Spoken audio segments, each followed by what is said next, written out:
Buenas tardes a todos, me complace saludarlos, espero se encuentren muy bien. Soy la doctora Laura Reina Vidal Olivares, médico especialista en imagenología diagnóstica y terapéutica egresada de esta institución. Actualmente me encuentro realizando el curso de alta especialidad en imagen e intervención en mama en el Instituto Nacional de Cancerología. El día de hoy vamos a hablar de un tema muy interesante que es el cáncer de mama asociado al embarazo, que no es tan frecuente, pero que es competencia del médico radiólogo, ya que participa dentro del algoritmo diagnóstico y también dentro del tratamiento. Entonces, comencemos.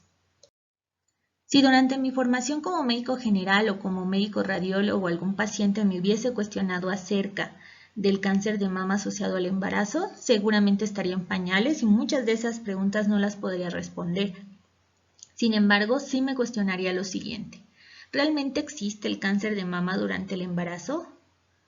¿No es verdad que muchas bibliografías nos dicen que el embarazo es un factor protector más no predisponente de esta patología? ¿Todos mis pacientes en general son susceptibles de presentar cáncer durante esta etapa?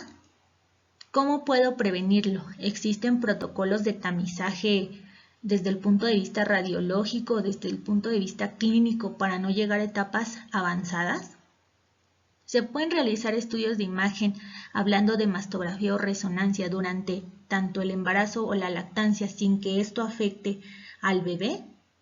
¿Existe un tratamiento? ¿Las pacientes pueden ser llevadas a cirugías conservadoras o solamente mastectomías?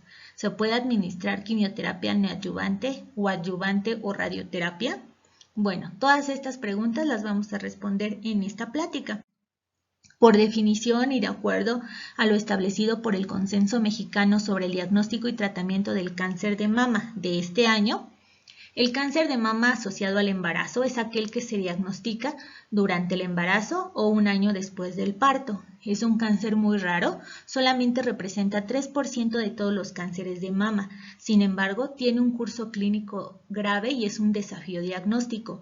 Esto en relación a múltiples cambios fisiológicos que ocurren en la mama de una paciente embarazada y que a su vez enmascaran los síntomas clínicos, los cuales no son detectados de forma temprana y en la mayoría de los casos vamos a encontrarlos en etapas clínicas avanzadas, incluso con metástasis a distancia. Se estima que pueden presentarse 1 en 3.000 a 10.000 embarazos y que el factor principal asociado, después de haber hecho muchos estudios, es el retraso en la maternidad. 2/3 se diagnostican en los primeros 6 meses posparto. Algo muy importante es que los datos disponibles sobre pacientes embarazadas con cáncer de mama provienen principalmente de informes de casos o estudios de casos y controles, y esto debido a las restricciones éticas en la realización de ensayos clínicos aleatorizados en este grupo de pacientes. Dentro de los factores de riesgo, el principal es el embarazo después de los 30 años. Se ha visto que las mujeres nulíparas que tienen un hijo después de esta edad tienen un riesgo ligeramente mayor de desarrollarlo que las mujeres que se embarazan en una edad de 20 a 30 años aproximadamente. Aquellas mujeres que tienen mutación BRCA1 o BRCA2 tienen un 30% de mayor riesgo de desarrollarlo. Aquellas mujeres con historia familiar de cáncer de mama, ya sea cáncer de mama en hombre o en mujer, aproximadamente 50% de ellas pueden llegar a desarrollarlo. El hecho de que una paciente tenga cáncer de mama previo y se embarace incrementa el riesgo de recurrencia. El embarazo se asocia con un mayor riesgo de cáncer de mama a corto tiempo, pero también es un efecto protector a largo plazo. Aquellas pacientes con diagnóstico de cáncer de mama antes de los 40 años tienen 10% de riesgo para desarrollarlo durante primera, segunda o tercera gestación. Según estudios europeos, la edad promedio de ocurrencia es a los 33 años y aproximadamente en la semana 21 de gestación. Aquí tenemos 3 imágenes para hablar acerca de la fisiopatología del cáncer de mama asociado al embarazo. En la primera imagen vemos una mama normal, en la segunda una mama lactante y en la tercera una amplificación de un ducto. Nos llama la atención de primera instancia la cantidad y el tamaño que tienen los lobulillos respecto a una mama normal a una mama lactante. Vemos también que el estroma involuciona, permitiendo esta expansión de las unidades ductolobulillares. Incluso los ductos tienden a dilatarse para cumplir con las demandas en la producción de leche. Llama la atención que a nivel luminal en los conductos comienza la excreción de proteínas para la formación de leche. Una característica representativa de la mama lactante es la cantidad de agua, que va a ser traducida en un aumento generalizado de la densidad en la mastografía, lo cual disminuye la sensibilidad diagnóstica de la misma. Si tenemos una paciente que tiene un factor de riesgo, por ejemplo una mutación BRCA1 o 2, por sí sola durante el embarazo va a tener una remodelación del estroma, como ya vimos, una involución del mismo. Pero por otro lado va a tener un aporte importante de vasos sanguíneos que permitan que continúe con la proliferación epitelial. Y alguna característica muy representativa de estos tumores son que son grandes, son de gran tamaño.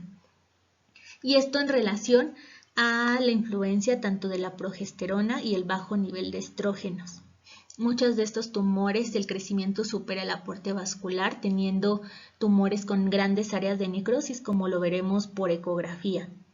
Y bueno, muchos de estos también sabemos que al tener un tamaño mayor de 3 centímetros, tienen casi un 70% de probabilidad de invasión locorregional, sobre todo axila, y también podemos incluso encontrar metástasis a distancia.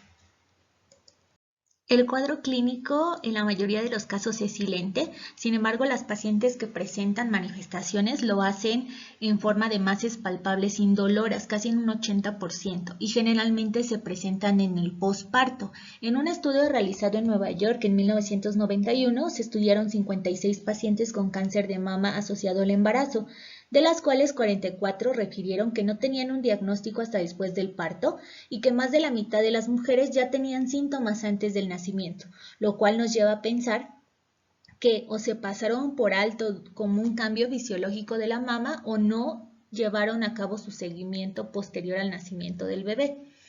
La mayoría de estos tumores tenían un tamaño mayor de 3.5 centímetros con una mayor probabilidad de invasión locorregional.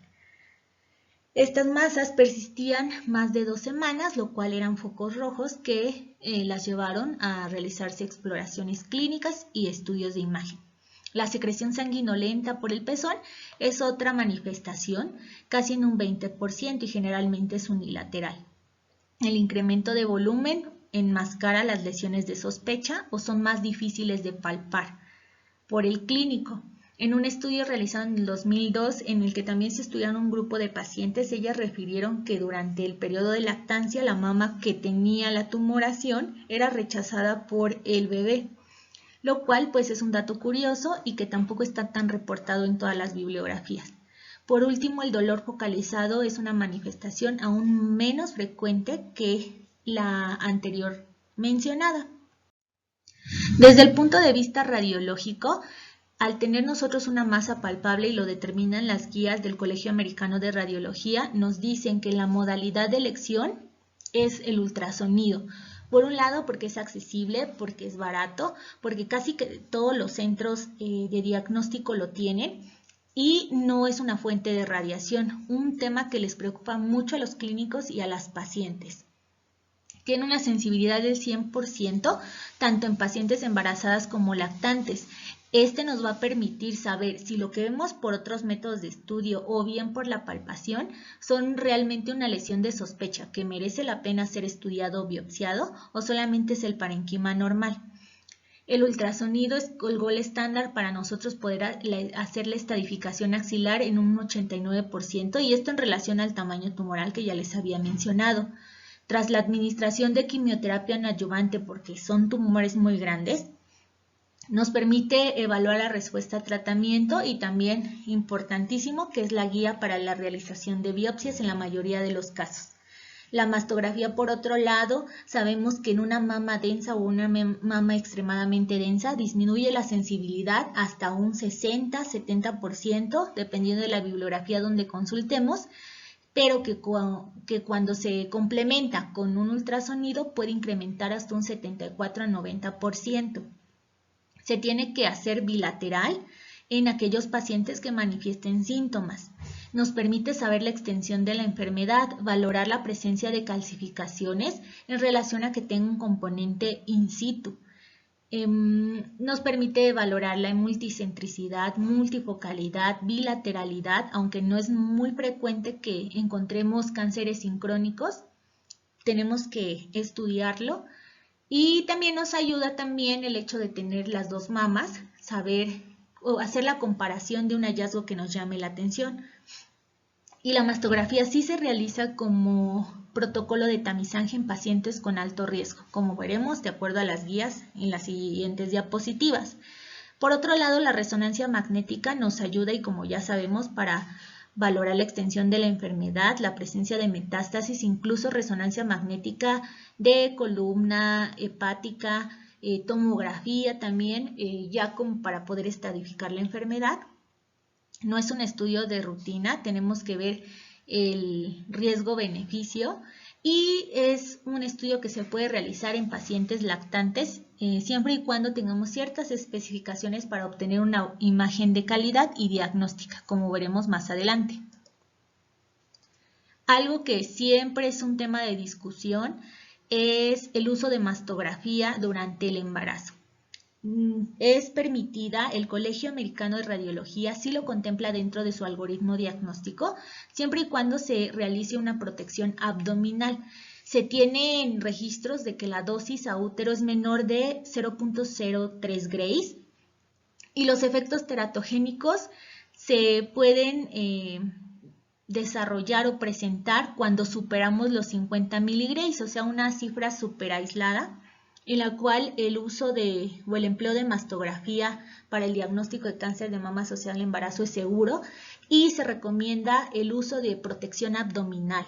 Sobre todo, la única proyección que nos podría generar una dosis a útero sería la proyección cefalocaudal. Entonces, siempre se tiene que poner la protección abdominal y realizar el estudio sin ninguna contraindicación.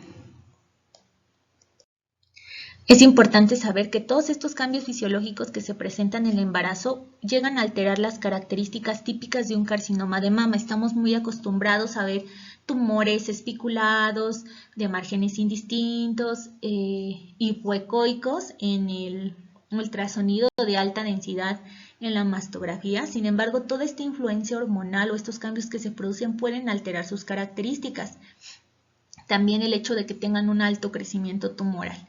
Entonces aquí tenemos 3 imágenes de ultrasonido de lesiones de sospecha que se identificaron en pacientes embarazadas. Llama la atención en esta primera imagen pues un nódulo irregular antiparalelo de márgenes microlobulados y algunos indistintos, el cual tiene un contenido o ecogenicidad anecoica y está asociado a un reforzamiento posterior. Recordemos que nos hemos topado con muchas lesiones benignas que tienen reforzamiento posterior, por ejemplo, los quistes simples, los quistes complicados. Sin embargo, como lo marca el BIRATS, también pueden llegarse a presentar en carcinomas de alto grado. Y este es el caso. Vemos que no es tan frecuente verlos en carcinomas habituales. Sin embargo, en estas lesiones de cáncer asociado al embarazo, sí se pueden presentar. En la segunda imagen vemos un tumor que es irregular, que tiene sus márgenes angulados, indistintos, heterogéneo en el interior y tiene algunas áreas anecoicas. De hecho, es avascular y es paralelo respecto a la piel. El hecho de que tenga áreas necróticas habla precisamente de lo que les había mencionado dentro de la fisiopatología, en la cual supera el tamaño del aporte vascular, teniendo varias áreas dentro del tumor quísticas o necróticas. Entonces es otra característica que podemos encontrar. En la tercera imagen vemos una lesión, un nódulo de márgenes indistintos que es paralelo, irregular y heterogéneo en el interior y que tiene también asociadas calcificaciones intranodulares. Es otra característica, sin embargo sabemos que pues, el estudio indicado para valorar estas calcificaciones, pues va a ser precisamente la mastografía. En este caso es indicado o se sugiere que se complemente con la mastografía para saber si no tiene algún otro foco de carcinoma ductal in situ. Mastográficamente hablando, vemos 3 proyecciones, 2 oblicuo medio laterales de la mama izquierda de una misma paciente y un cono de magnificación en cuadrante externo de la mama izquierda. Estas 2 mastografías corresponden a una paciente de 39 años con antecedente de mutación en gen BRCA2. Se realiza tamizaje por este factor de riesgo. Esta mastografía es previa al embarazo y esta durante el embarazo. Vemos que previa al embarazo tiene un patrón fibroglandular disperso sin asimetrías, distorsiones, nódulos o calcificaciones de sospecha. Durante el embarazo vemos el incremento importante de la densidad mamaria, teniendo incluso hasta un patrón heterogéneamente denso, lo cual es totalmente normal de acuerdo a los cambios fisiológicos del embarazo. Y aquí en región retroareolar vemos ductos con incremento de calibre y también incremento de densidad en una probable relación con ectasia ductal. Esta tercera proyección es de una paciente de alrededor de 32 años, la cual tiene un grupo de calcificaciones amorfas en el tercio posterior del cuadrante externo de la mama derecha, las cuales fueron biopsiadas por estereotaxia. Se encontraba en periodo de lactancia y el reporte histopatológico fue un carcinoma ductal de grado intermedio. Desde el punto de vista de resonancia magnética, hay que considerar 2 cosas importantes. La sensibilidad de la resonancia magnética de mama se incrementa con la administración de medio de contraste, lo cual nos permite identificar lesiones de sospecha más fácilmente que en secuencias sin administración de medio de contraste. Sin embargo, durante el embarazo está contraindicado el uso de gadolínio. Aunque no está bien demostrado que tenga efectos teratogénicos, se recomienda que no se realice, pero durante la lactancia sí se puede llevar a cabo sin ningún problema. Sin embargo, en estas pacientes es recomendado que suspendan el amamantamiento al menos 3 semanas. Con eso disminuye la densidad, por un lado en la mastografía, y el realce parenquimatoso de fondo que se presenta durante la resonancia magnética.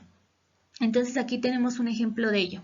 Es una paciente de 34 años con mutación BRCA2, la cual se tamiza por este factor de riesgo que tiene y se identifica un nódulo irregular de alta densidad en la mastografía de tamizaje. Se hace su complemento con ultrasonido y donde se determina que es un nódulo irregular de márgenes microlobulados, hipoecoico y que tiene sombra posterior. En la resonancia identificamos este hallazgo en el cuadrante superior externo de la mama derecha con un realce heterogéneo al paso del medio de contraste. Aparte de este hallazgo, llama mucho la atención cómo la mama derecha tiene muchísimo menor realce parenquimatoso de fondo que la mama izquierda, y esto en relación a que la paciente dejó de amamantar y hubo rechazo del bebé hacia esta mama.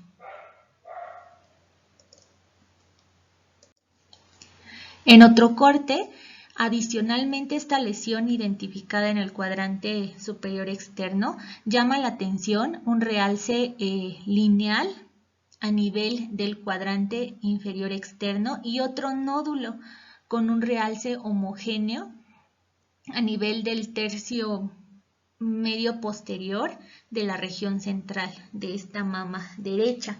2 hallazgos que no habían sido visualizados en el estudio mastográfico ni ecográfico, demostrando la sensibilidad que tiene la resonancia magnética para demostrar lesiones adicionales tanto en el mismo cuadrante como en diferentes cuadrantes. En esta siguiente resonancia magnética es otra paciente, la cual se encontraba en lactancia y a ella se le indicó suspender la lactancia por lo menos 3 semanas. Esta paciente fue o acudió con su médico tratante porque se detectó una lesión palpable en la mama izquierda. Entonces se realiza su mastografía, su ultrasonido y ahí detectan una asimetría en esta mama y se realiza un ultrasonido en la cual se identifica una lesión no masa muy posterior en la región central y en el cuadrante inferior externo, por lo cual pues se realiza una resonancia magnética para valorar la extensión de la enfermedad. En ella vemos que pues el realce parenquimatoso de fondo de la paciente no es tan significativo como el caso anterior y llama la atención esta realce no masa, que es heterogéneo y que sí se extiende desde el tercio medio hasta el tercio posterior, incluso contactando con la pared torácica. Aunado a esto vemos múltiples imágenes nodulares con un realce ávido al paso del medio de contraste y un realce segmentario, también a nivel del tercio posterior.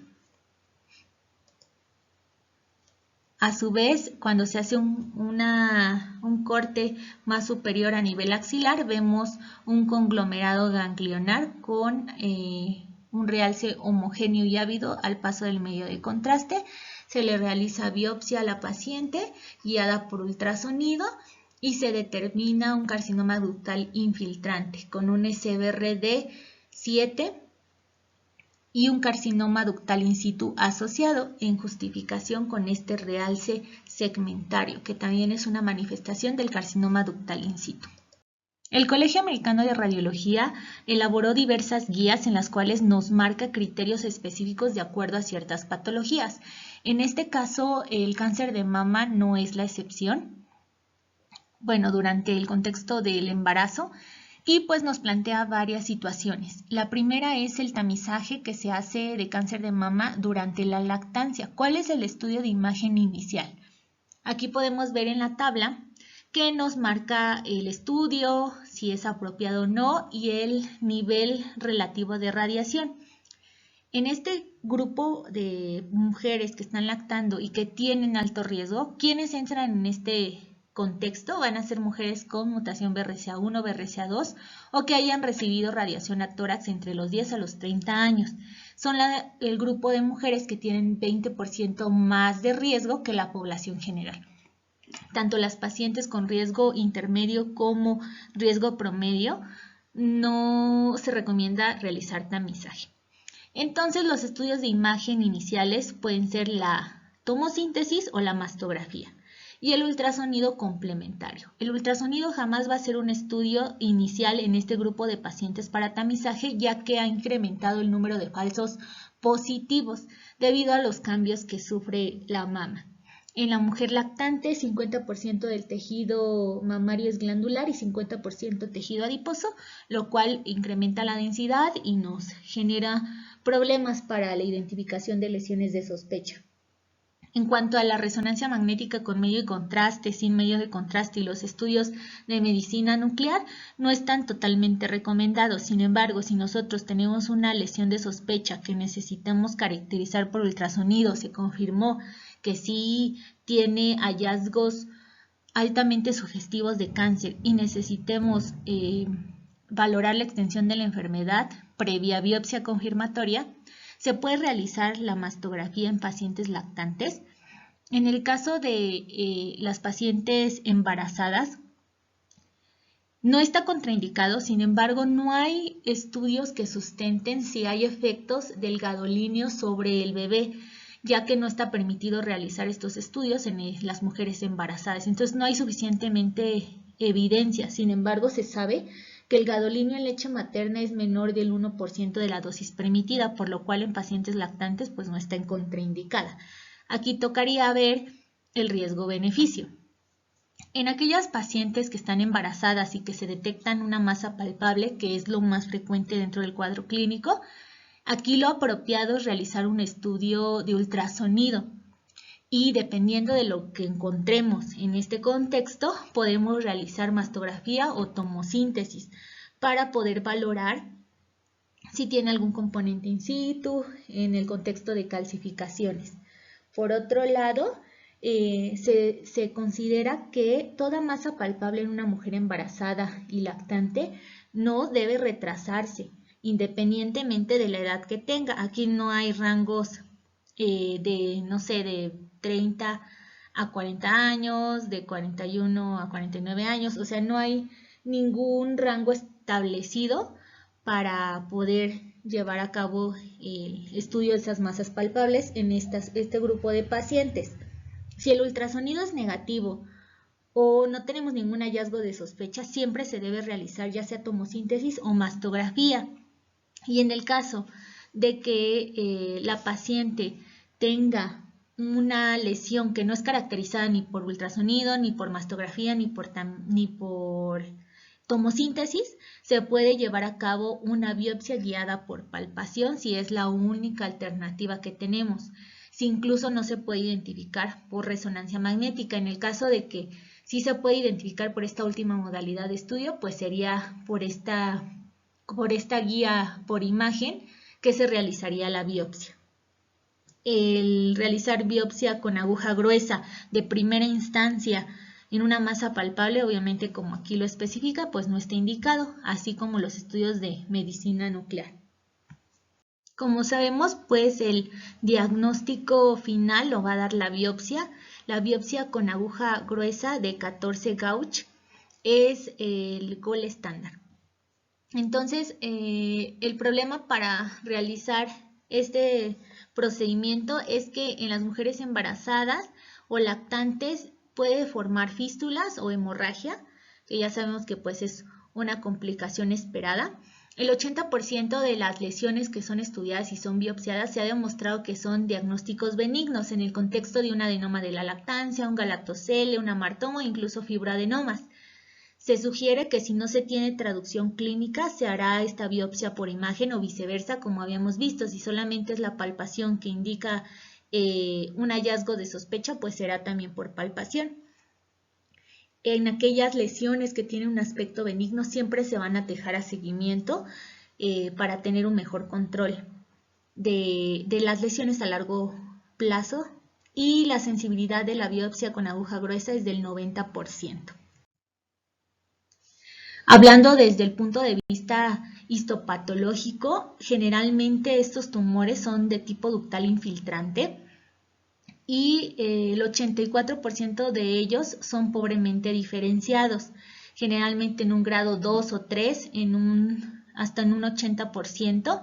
Al momento del diagnóstico, del 40 al 75% tienen compromiso ganglionar, y esto en relación al tamaño tumoral. La mayoría son receptores hormonales negativos, hasta un 80%, pero son HER2 positivos. Nos dice que es importante que una vez que nosotros enviemos la muestra a patología, especifiquemos que la paciente está embarazada para no tener una sobreinterpretación diagnóstica. Algunos autores dicen que el cáncer asociado al embarazo es muy agresivo debido a que, como vemos, tiene receptores hormonales negativos y tiene una mayor tasa de expresión HER2 positivo, que pues la mayoría de las veces son cánceres. Vamos a ver ahora una serie de casos de cáncer de mama asociado al embarazo en diversas pacientes a las cuales ya se les realizó biopsia y esta fue confirmatoria.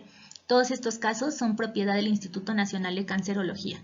En esta primera imagen vemos una paciente de 32 años de edad con 3 semanas posparto que detecta aumento de volumen en la mama izquierda, por lo cual pues se le realiza una mastografía. Vemos una proyección cráneo-caudal y una proyección lateral de la mama izquierda.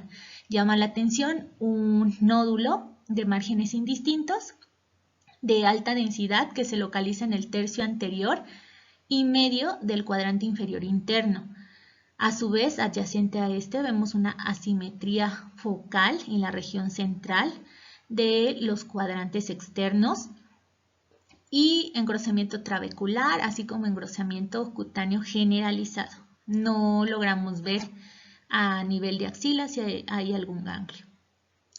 En la caracterización por ultrasonido corroboramos la presencia de este nódulo, que es irregular, de márgenes indistintos, microlobulados, paralelo al plano cutáneo, que es isoecogénico con algunas áreas quísticas en el interior, que se localiza en radio 8 a 2 centímetros del pezón de la mama izquierda.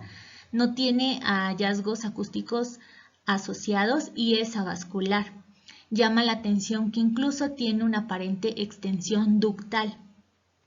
Se le realiza exploración intencionada a nivel de la axila para identificar si hay ganglios de sospecha, y efectivamente encontramos 2 ganglios linfáticos, los cuales uno de ellos tiene pérdida del hilo graso y otro tiene engrosamiento cortical generalizado de aspecto sospechoso.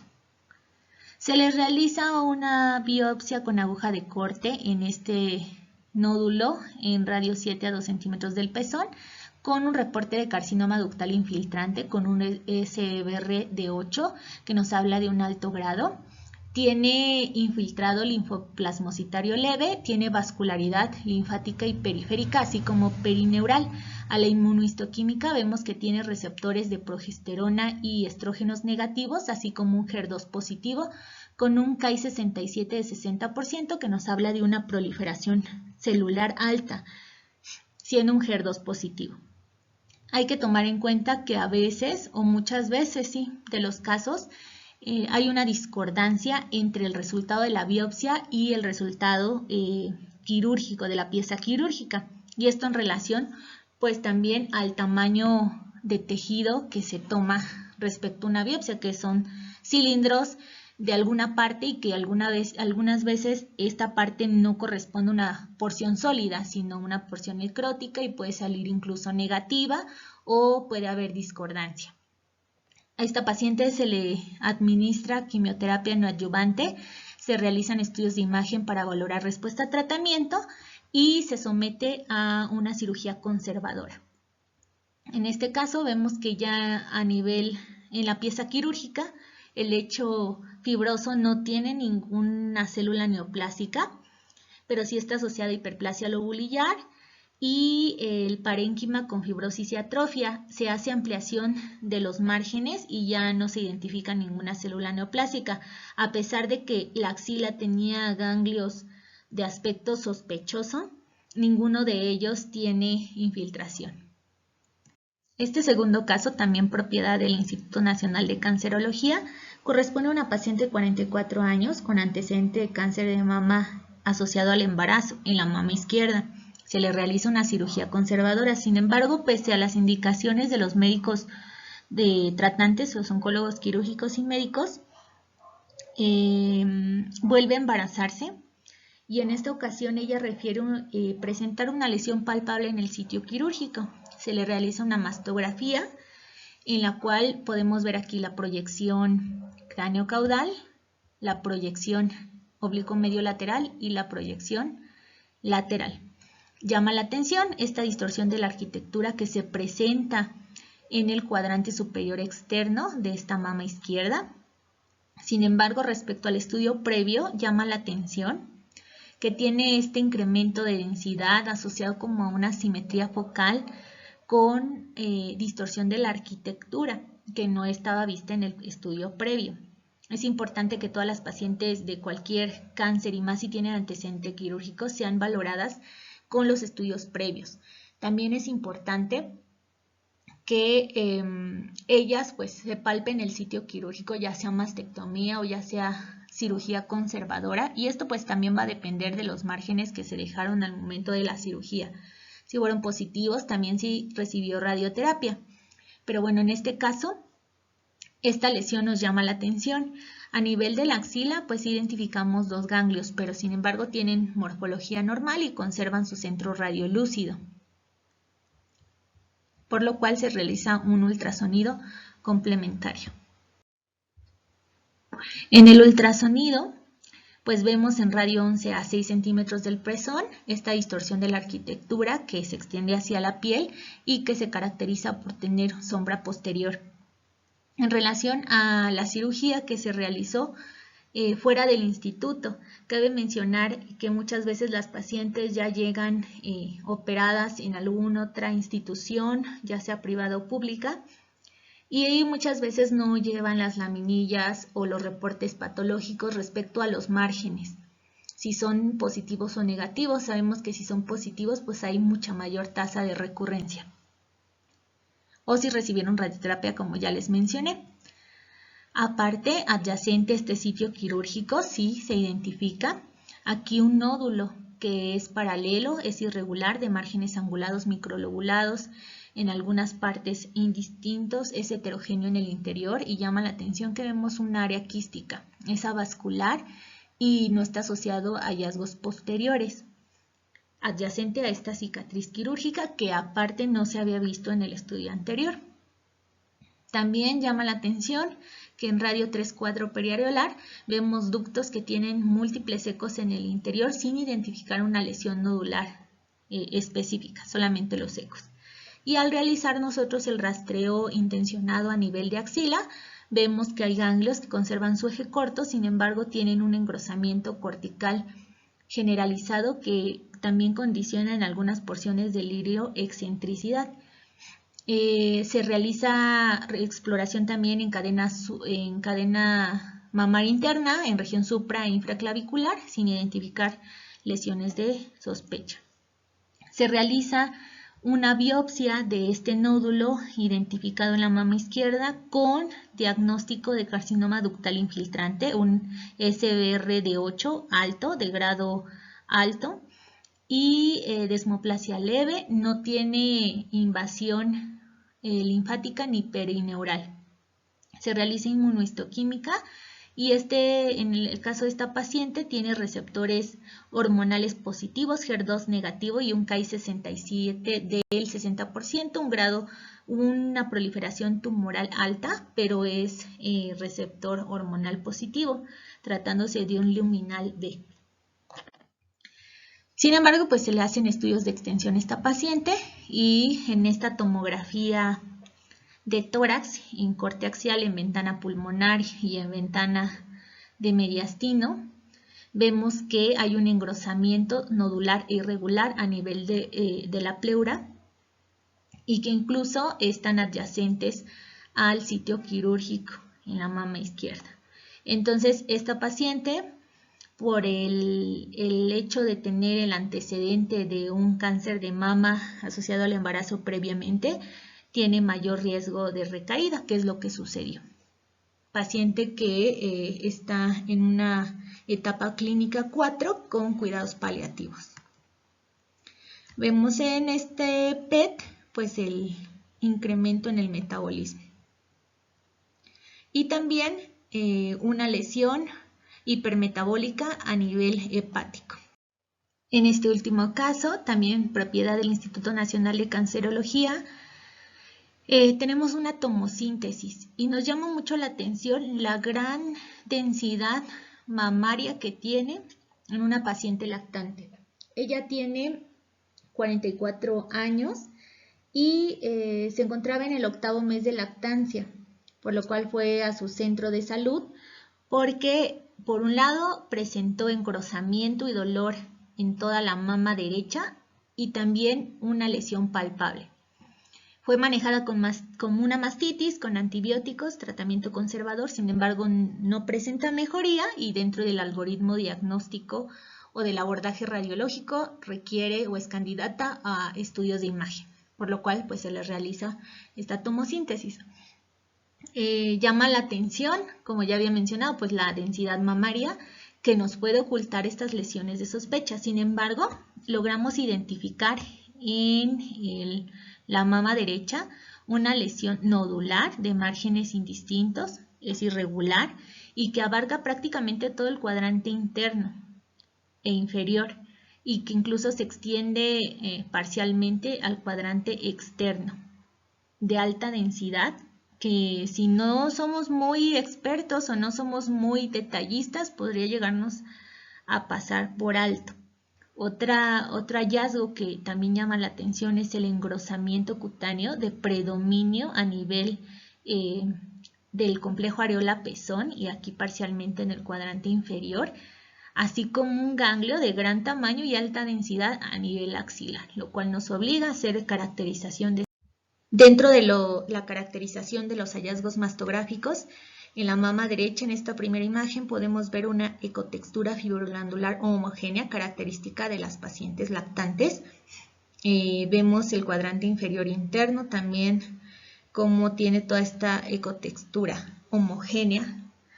Y en radio 2 a radio 9, desde la región periareolar hasta 8 centímetros del pezón, se identifica este nódulo que habíamos visto mastográficamente, el cual es ovalado, paralelo, de márgenes microlobulados, heterogéneo en el interior y que no está asociado a hallazgos acústicos posteriores. Al revisar intencionadamente axila, vemos estos ganglios de gran tamaño con pérdida total del hilio graso y que intencionadamente en región supra-infraclavicular no encontramos nada, pero en la cadena mamaria interna derecha sí encontramos varios ganglios de aspecto infiltrativo. Y esto en relación a la cercanía que tiene la lesión con la región paraesternal. Aquí tenemos la imagen pues de la biopsia que se realizó. El resultado fue un carcinoma ductal infiltrante con un SR de 7 y fue un triple negativo, un tumor bastante agresivo. Se le realiza un PET-CT para saber o valorar si hay alguna lesión en otro órgano, una metástasis a distancia. Y aquí vemos los cortes axiales de tomografía con fusión con el PET y vemos pues sí la gran densidad mamaria, que a pesar de eso pues no identificamos otra lesión hipermetabólica. Sin embargo, a nivel de nuestro hallazgo principal pues sí vemos que esta lesión tiene hipermetabolismo periférico con un centro necrótico. Aquí vemos una reconstrucción coronal y pues llama la atención el ganglio que habíamos visto ecográficamente y mastográficamente hipermetabólico. Sin embargo, en el resto de los órganos no encontramos ningún hallazgo de sospecha. Tenemos que buscar intencionadamente, como ya sabemos, de acuerdo al subtipo molecular, si hay afectación a pulmón, si hay a hígado o columna. Cerebro incluso también en el caso de carcinomas lobulillares. Se realiza una resonancia magnética previa al PET para poder valorar la extensión de la enfermedad y saber si hay bilateralidad. Entonces aquí podemos ver que son secuencias que se llaman Vibrant, que son dinámicas y que son propias de un resonador General Electric, en el cual pues sí, identificamos igual el nódulo de gran tamaño que ocupa gran parte de la mama y que a las distintas secuencias dinámicas vemos que tiene un realce periférico, pero sí un centro necrótico. En las imágenes de perfusión también corroboramos los hallazgos con el centro necrótico, y en la secuencia de difusión podemos ver la restricción periférica con esta imagen hiperintensa y el centro necrótico. Ahora, aparte, como ya vimos de la mastografía, el ultrasonido y la resonancia, se tienen que hacer estudios de extensión. De acuerdo al subtipo molecular, la mayoría son cánceres muy agresivos que tienen mucha probabilidad de infiltración a otros órganos. Y como la mayoría de las veces el diagnóstico se hace ya en etapas avanzadas, muy gran porcentaje de pacientes llegan a presentar metástasis también al momento del diagnóstico. Entonces tenemos de cajón que hacer una radiografía de tórax, un ultrasonido hepático, resonancia toracolumbar, porque la resonancia es más sensible para las lesiones líticas y blásticas, o una resonancia de cuerpo completo. Las guías de la NCCN acerca del cáncer de mama durante el embarazo en esta edición 2021 marcan los parámetros de los algoritmos diagnósticos y de tratamiento. Entonces, en este contexto nos marca que toda paciente que se confirme por medio de biopsia que tiene un cáncer asociado al embarazo tiene que ser sometida a una radiografía de tórax, un ultrasonido abdominal con especial atención en el hígado, para descartar metástasis o aquellas que tengan elevación de marcadores tumorales. También se les puede realizar una resonancia magnética de columna para determinar metástasis blásticas o líticas. Si confirmamos que la paciente no tiene enfermedad a distancia, hay 3 escenarios terapéuticos. En el primer trimestre hay una situación súper discutida que es la interrupción del embarazo. Sin embargo, esto no ha traído beneficios terapéuticos. La mayoría de las veces se continúa con el embarazo y las pacientes son candidatas a mastectomía más estadificación axilar, hablando de ganglio centinela o disección radical de axila. Por otro lado, no se puede administrar quimioterapia adyuvante, es decir, aquella que se da después del tratamiento quirúrgico, sino hasta el segundo trimestre de embarazo. Tanto la radioterapia como la terapia endocrina jamás van a ser administradas durante el embarazo, únicamente en el posparto.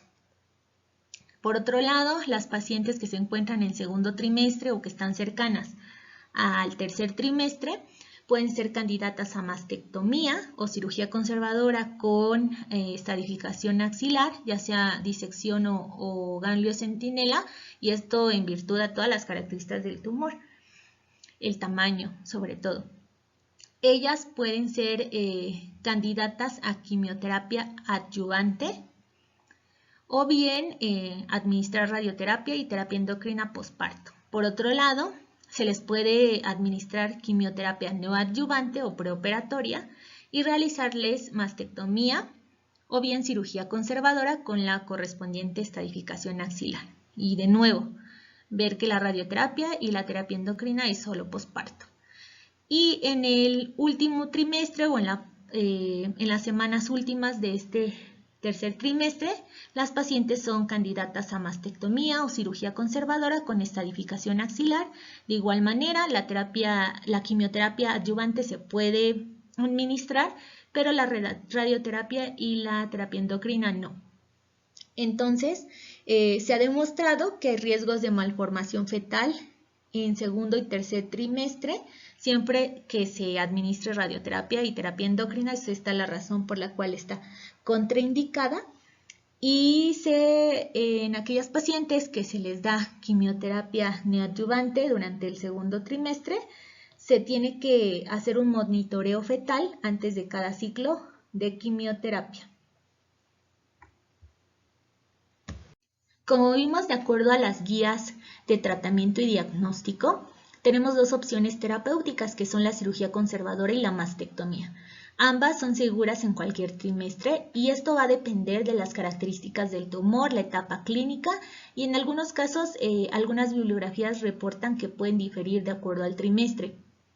La cirugía conservadora está indicada en el segundo y tercer trimestre, pero siempre debe ser complementada con radioterapia posparto. En las pacientes que se encuentran en etapa clínica 1 y 2, estudios reportan que la mastectomía no ha demostrado ofrecer una mayor supervivencia, por lo cual pueden ser candidatas a cirugía conservadora sin ningún problema, seguidas de la radioterapia. El tratamiento axilar estándar solamente abarca disección de niveles 1 y 2. Hay que recordar que todo diagnóstico y tratamiento de cáncer de mama es un equipo multidisciplinario, donde pues participa el oncólogo quirúrgico, el oncólogo médico, el patólogo, el radiólogo, los médicos de radioterapia, y ellos en conjunto pueden llevar a la paciente a un muy buen pronóstico. Bueno, después de habernos dado todo este tour por este tema tan interesante que es el cáncer de mama asociado al embarazo, podemos concluir lo siguiente. El radiólogo tiene la obligación de conocer todos los cambios fisiológicos que experimenta una mama en la mujer embarazada y en la mujer lactante. Con esto pues vamos a reducir la tasa de falsos positivos y el número de biopsias innecesarias. Por otro lado, sabemos que el Colegio Americano de Radiología tiene múltiples guías que nos orientan sobre los estudios ideales de acuerdo a ciertas situaciones, y el cáncer asociado al embarazo no es la excepción. Sobre todo el tamizaje de pacientes de alto riesgo, tanto en lactancia como en embarazo. La mastografía y la resonancia magnética son estudios que se pueden realizar de forma segura durante estas etapas y que nos van a aportar mucha información al final del diagnóstico. Y por último, toda lesión palpable en la mama de una mujer lactante o embarazada jamás se debe pasar por hecho o pasar por alto que sea un hallazgo fisiológico. Siempre debe ser estudiado y siempre debe representar una sospecha para nosotros.